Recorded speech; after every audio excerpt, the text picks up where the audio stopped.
दिल्ली में लाल किले के धमाके से भी बड़ा ब्लास्ट हो सकता था। दिल्ली ही नहीं बल्कि पूरे देश में भी इससे कई गुना बड़ा और ज्यादा विस्फोटक धमाका हो सकता था, क्योंकि डॉक्टर्स के टेरर मॉड्यूल पर पूरा देश था। और इस पूरी साजिश का एपिसेंटर जो था वो लाल किला नहीं था बल्कि फरीदाबाद था। और फरीदाबाद की ये यूनिवर्सिटी जहां मैं मौजूद हूं, अल्फा यूनिवर्सिटी, वहीं से सब कुछ चल रहा था। डॉक्टर्स की पूरी टीम जो इस पूरे साजिश में, पूरे मॉड्यूल में जिनके नाम सामने आ रहे हैं, पांचों डॉक्टर्स का ताल्लुक इसी यूनिवर्सिटी से है। आखिर बीते 2 सालों में 3000 किलो बारूद कहां से इकट्ठा किया गया, असला कहां से आया, हथियार कहां से आए, ये डॉक्टर्स की रिक्रूटमेंट कैसे हुई, जबकि ये टेंटेड थे, दागी थे, तो इन डॉक्टर्स को आपस में किसने मिलवाया, इस यूनिवर्सिटी के अंदर आखिर चलता क्या है, कैसे है, पूरी इनसाइड स्टोरी जानिए हमारी रिपोर्ट में। जहां ये क्राइम ब्रांच की टीम की छापेमारी चल रही है, जहां ये हरियाणा पुलिस की ब्लू लाइट वाली कार खड़ी है, जहां क्राइम ब्रांच के अधिकारी बंदूक लेकर छानबीन कर रहे हैं, ये फरीदाबाद का वही घर है जहां धमाके का बारूद रखा गया था। 1-2 किलो नहीं, 50-100 किलो नहीं, 1000-2000 किलो नहीं, बल्कि 3000 किलो बारूद रखा गया था। देश के अलग अलग शहरों से, देश के अलग अलग जगहों से अमोनियम नाइट्रेट इकट्ठा किया गया था। खेती के नाम पर, माइनिंग के नाम पर, अलग अलग काम का बहाना बनाकर बारूद पर बारूद इकट्ठा किया जा रहा था। फरीदाबाद में 9 नवंबर को 360 किलो अमोनियम नाइट्रेट और 10 नवंबर को 2563 किलोग्राम विस्फोटक बरामद हुआ। ये जो है ये कमरा खुला हुआ है, तो यहाँ पर कहा जा रहा है कि मुजमिल जो है इसी कमरे में, इसी पूरे के पूरे कमरे में उसने अपने लिए एक तरह से ये जो पूरा असला जमा करने का, बारूद जमा करने का अपना पूरा ठिकाना जो है वो इसी घर को, इसी जगह को बनाया था। और ख़ास तौर से कुछ लोग गांव के ये भी कह रहे हैं कि यही वो कमरा है जहां पर वो बारूद रखा करता था। हालांकि अब इसकी पुष्टि करने वाला कोई नहीं है। कोई कह रहा है कि जो दूसरा कमरा जो बंद है वहां पर था, लेकिन सभी लोग एक बात से तो इत्तेफाक रख रहे हैं कि यही हरे रंग की जो 2 खोलियां हैं, आपको एक इस तरफ नजर आ रही है और इस तरफ, यहीं पर से पूरी की पूरी बरामदगी जो है विस्फोटक की अमोनियम नाइट्रेट की हुई है। ये कमरा मैं चाहूंगी कि दिखाएं कि इस तरह से ये कमरा है। इसमें हालांकि एक बेड भी पड़ा हुआ है, लेकिन जो स्थानीय लोग हैं वो कह रहे हैं कि सोने के लिए कहीं कोई इस्तेमाल नहीं हुआ, वो यहाँ पर आता हुआ जाता हुआ नजर नहीं आता था। इसी बिल्डिंग में मुजम्मिल ने एक मौलाना से रूम किराए पर लिया था। मुजम्मिल ने रूम बाहर की तरफ न लेकर अंदर की तरफ लिया था ताकि उसे कोई दिक्कत ना हो। मुजम्मिल ने बहुत सोच समझकर 15 नंबर कमरे को चुना था ताकि बारूद और बंदूक अंदर रखते वक्त कोई उसे देख न सके। है, आप देखिए जहाँ पर मुजम्मिल रहता था, और ये जो आप सामने देख रहे हैं कमरे, ये हॉस्टल्स बने हुए हैं, और इसके पीछे 15 नंबर जो कमरा है हॉस्टल का, उसमें मुजम्मिल रहता था। जो हमें जानकारी मिली है, बहुत अहम जानकारी ये है कि जिस दिन, यानी जो लाल किले के पास जो घटना हुई उसके 20 से 25 दिन पहले ही इसने यहाँ पर कमरा लिया था, और उसका बाकायदा इसका एक रेंट एग्रीमेंट बना था, और रेंट एग्रीमेंट 2 महीने का बना था, जिसमें सिर्फ सामान रखने के लिए लिया गया था। ये आप देखिए इसी जगह पर। हालांकि जो लोग हैं उनका ये कहना है कि हॉस्टल में भी उसका कमरा था, लेकिन हॉस्टल में वो रहता था, यहाँ पर यहाँ नहीं आता था, यहाँ पर सामान रखने के लिए लिया था। और यहाँ पर अभी क्राइम ब्रांच की टीम यहाँ पर आई थी। मद्रासी नाम जो है, जो यहाँ पर जिनका ये जो पूरा जो घर है, उनका बताते हैं कि लोकल जो हाजी मद्रासी उनका नाम है, उनका ये पूरी बिल्डिंग है। उसने दस्तावेज जांचे नहीं जांचे, इस बारे में पूछताछ पूरी क्राइम ब्रांच कर रही है। थोड़ी देर पहले क्राइम ब्रांच की टीम यहाँ पर आई थी, लंबी चौड़ी पूछताछ की है, और ये जो हॉस्टल्स के कमरे हैं उनकी तलाशी ली गई है। इसके पीछे 15 नंबर कमरा है, ये जो घर आप देख रहे हैं, यहीं पर से विस्फोटक बड़ा मिला था। और विस्फोटक मिलने के बाद यहाँ पर पूछताछ की गई, लेकिन तब ये पता लगा कि घटना के 15 से 20 दिन पहले उसने इस कमरे का एग्रीमेंट किया, 2 महीने का एग्रीमेंट किया। इसमें रहता नहीं था, इसमें यहाँ पर सामान रखता था। और यहाँ से महज ये जो रास्ता आप देख रहे हैं, यहाँ से लगभग 200 से 300 मीटर दूर ही अल्फला यूनिवर्सिटी है, यानी वहाँ पे हॉस्टल में रहता था, और यहाँ पर उसने बाकायदा सामान रखने के लिए कमरा लिया। और उसके बाद अब पूछताछ की जा रही कि यहाँ पर हॉस्टल में और कौन लोग रहते हैं, क्योंकि कई ऐसे लोग हैं जो जिनका हॉस्टल में भी रूम है और यहाँ पर बाहर प्राइवेट में भी रह रहे हैं। और इसी को लेकर क्राइम ब्रांच यहाँ जिसका ये बिल्डिंग है उसकी पूरी पूछताछ कर रही है उसके मालिक से। अभी ये जो ऑफिस है आप देख रहे हैं, इकबाल नामक जो शख्स है, यहाँ पर अंदर क्राइम ब्रांच बैठ के उनसे पूछताछ कर रही थी। मुजम्मिल मूल रूप से जम्मू कश्मीर का रहने वाला है। उसे अल फलाह यूनिवर्सिटी में कमरा मिला हुआ था, लेकिन इसके बावजूद उसने बारूदी जखीरा जमा करने के लिए हॉस्टल के बाहर इस बिल्डिंग में कमरा किराए पर लिया।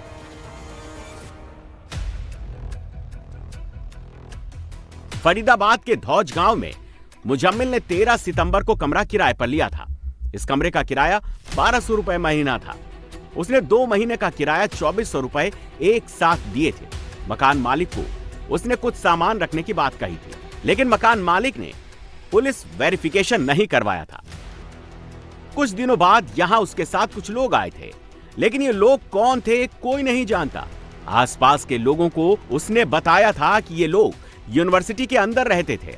फरीदाबाद में मुजम्मिल अकेले काम नहीं कर रहा था, उसके साथ और भी लोग जुड़े हुए थे। फरीदाबाद में बारूदी जखीरे को जमा करने में 4 लोग लगे हुए थे।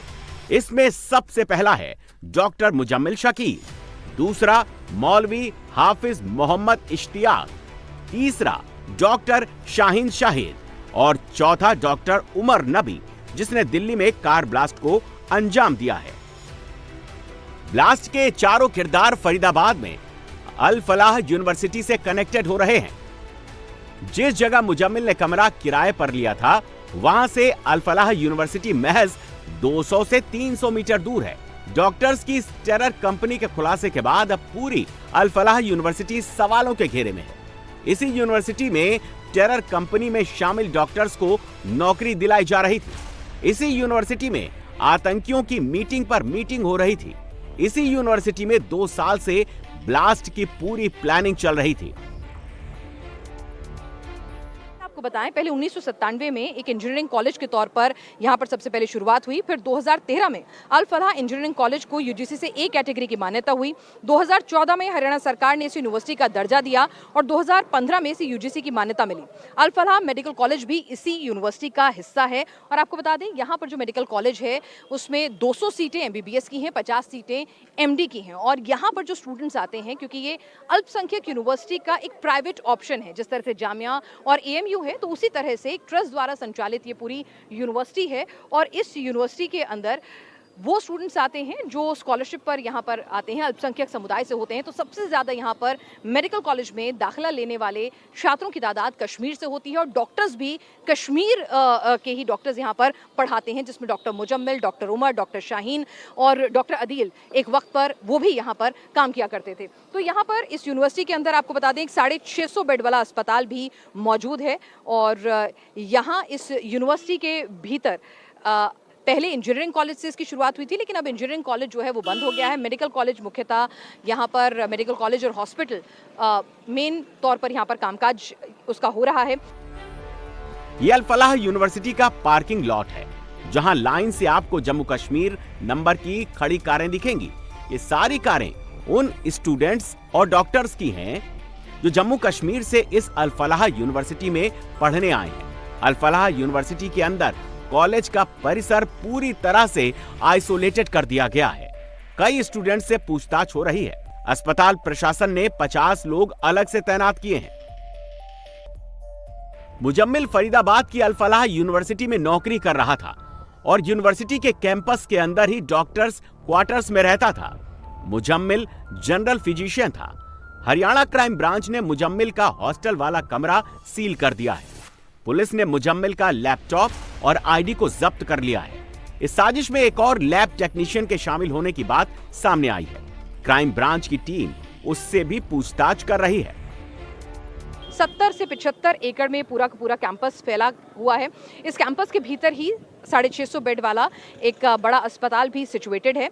और यहाँ पर जो जानकारी मिल रही है, अभी यहाँ पर जो कॉलेज स्टाफ है, यूनिवर्सिटी स्टाफ है, उनकी तरफ से तो खंडन आ गया है कि भाई यहाँ पर जो डॉक्टर्स हैं वो किसी भी तरह की गतिविधि में लिप्त थे, उन्हें इसका इल्म नहीं था। लेकिन ऑफ द रिकॉर्ड कई डॉक्टर्स खुद ब खुद कह रहे हैं कि डॉक्टर मुजम्मिल, डॉक्टर उमर, जब ये लोग लंबी या डॉक्टर शाहीन जब लंबी छुट्टियों पर जाया करते थे, गायब रहते थे, तो उन्हें कुछ भी नहीं कहा जाता था। और ऑफ द रिकॉर्ड उन्होंने ये भी कहा कि कई बार उन्होंने सुना कश्मीरी स्टूडेंट्स से वो एंटी इंडियन या फिर प्रोवोकेटिव बातचीत करते हुए भी कई बार सुनाई देते थे, खासतौर से डॉक्टर उमर। और डॉक्टर उमर के लिए तो ये भी कहा जा रहा है कि डॉक्टर उमर यहाँ पर, क्योंकि स्टूडेंट्स इकोनॉमिकली वीकर सेक्शन से आते हैं कश्मीर से, तो उनको वो बाकायदा फंडिंग भी देते थे, पैसे भी देते थे, जिसकी वजह से वो खासे लोकप्रिय थे डॉक्टर्स के बीच में और स्टूडेंट्स के बीच में भी। तो ये एक पूरा का पूरा मॉड्यूल यहाँ पर इस यूनिवर्सिटी के अंदर काम कर रहा था और इसीलिए कहा जा रहा है कि डॉक्टर शाहीन यहाँ पर पढ़ने वाले स्टूडेंट्स का ब्रेन वॉश किया करती थी रेडिकलाइज करने के लिए। तो आप सोच कर देखिए कि कोई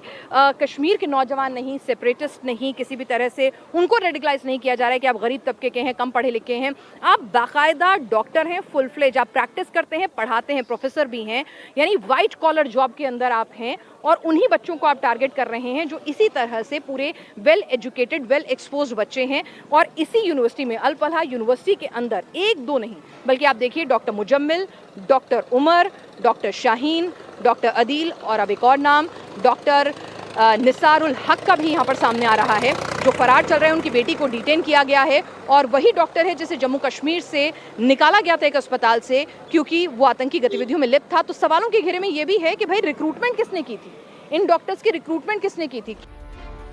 मुजम्मिल इस अल फलाह यूनिवर्सिटी में जनरल फिजिशियन था। उमर नबी, जिस पर दिल्ली में ब्लास्ट का आरोप लगा है, वो भी इसी यूनिवर्सिटी में नौकरी कर रहा था। उमर ने 2023 में श्रीनगर से MBBS और MD की पढ़ाई करके अनंतनाग गवर्नमेंट मेडिकल कॉलेज में बतौर सीनियर रेजिडेंट डॉक्टर ज्वाइन किया था। अल फलाह यूनिवर्सिटी के डॉक्टरों के मुताबिक उमर का तौर तरीका ठीक नहीं था। उसके साथ ही डॉक्टर, पैरा मेडिकल स्टाफ, यहाँ तक कि मरीज भी अक्सर शिकायत करते कि वो बहुत बदतमीज था। वो अपने काम में ध्यान नहीं देता था और आए दिन अस्पताल से गायब रहता। 30 अक्टूबर को हरियाणा और जम्मू कश्मीर पुलिस ने ज्वाइंट ऑपरेशन में मुजम्मिल को गिरफ्तार किया। मुजम्मिल के निशानदेही पर विस्फोटकों की बरामदगी होने लगी, जिसके बाद वो उमर नबी पैनिक में आ गया। 31 अक्टूबर से ही उसने अपना मोबाइल फोन स्विच ऑफ कर लिया। उमर नबी विस्फोटकों को कमरे से गायब नहीं कर सकता था, इसीलिए वो फरीदाबाद से उसी I-20 को लेकर निकल गया जिस कार से दिल्ली के लाल किले के पास ब्लास्ट हुआ था। दिल्ली पुलिस के हाथ एक नया CCTV फुटेज लगा है। 29 अक्टूबर को इसी फुटेज में कार फरीदाबाद के एक पेट्रोल पंप के पास खड़ी दिखाई दे रही है। कार में उस वक्त डॉक्टर अदील और उमर दोनों मौजूद हैं। तो वहीं सोमवार को धमाके से पहले फरीदाबाद से दिल्ली के लाल किले तक पहुंचने के बीच 11 घंटे का रूट मैप भी सुरक्षा एजेंसियों ने ढूंढ निकाला है। फरीदाबाद की अल फलाह यूनिवर्सिटी सवालों के घेरे में। फरीदाबाद क्राइम ब्रांच की टीम फरीदाबाद के अल फलाह यूनिवर्सिटी में लगातार छापेमारी और पूछताछ कर रही है। इसी यूनिवर्सिटी से गिरफ्तार किए गए डॉक्टर मुजम्मिल को जानने वाले करीब 52 लोगों से भी पूछताछ हुई है। मेवात से भी एक मौलाना की गिरफ्तारी की गई है।